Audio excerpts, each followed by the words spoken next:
Thank you, Mr. Achon. And now I'd like to invite to the stage Joseph Orgulian, who has served as PRISA chairman since 2021. Please join me in welcoming to the stage Mr. Orgulian.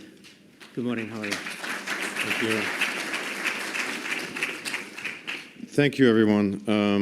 This is our third year, and I'm really delighted to greet you all to this forum, which every year keeps getting better with more panelists, more presentations of topic.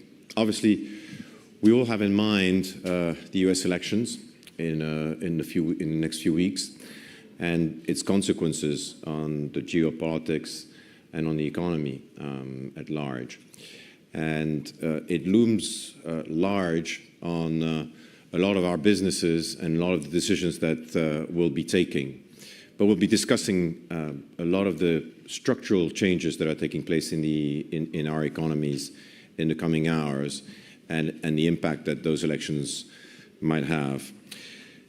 Listening to the debates and hearing the candidates, I can't help but thinking that there is one great absent in all of those debates, which is really Latin America, the relationship between the US and Latin America. Or put in another way, the only thing that gets discussed as far as Latin America is concerned is the immigration issue, the wall or not the wall, and the way the region is seen as a threat, as a problem for the United States. At the same time, countries such as China have been relentlessly investing in Latin America. In the last decade, China's poured in $150 billion into Latin American economies. The previous decade, they'd invested almost nothing. So they're really ramping up their investments in the region, and for a good reason. Latin America is the biggest producer of commodities in the world. Think of a crucial commodity such as lithium. China's poured in $11 billion since 2018 in mining for lithium, which will be at the heart of EVs and electrification. So while in the US, in Europe, there is still some sort of a benign neglect for the region, there is a lot that's taking place down there, and there's a lot that we should be aware of, and we shouldn't sort of let that region down. That's certainly the purpose of this conference, which is to strengthen the ties between US, Spain, and Latin America. And I have to say, Spain's doing quite well from that perspective. Spain's been a massive investor in Latin America, still in the last 10 years. It's accumulated in the last 30 years $150 billion of investments in the country, in the region, 80 billion just for the country of Mexico.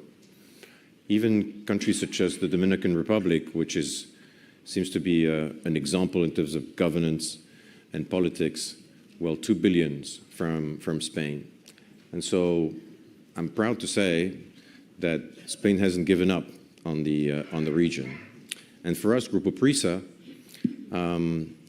it's become more important than our Spanish origins. 80% of our EBITDA is now coming from Latin America, and we keep investing in the region. We've just launched a new format of El País Americas for the United States, both in English and in Spanish. And we're very proud that we keep investing in the region, both in quality information and in education. Let me pass on now the mic to my friends from ACS. And before I do, I can't help but remember what what ACS was 30 years ago when I started as an investor on Wall Street, and I invested in European companies. It was back then a 100% Spanish company. It was very focused on the transformation of Spain, the investments in infrastructure.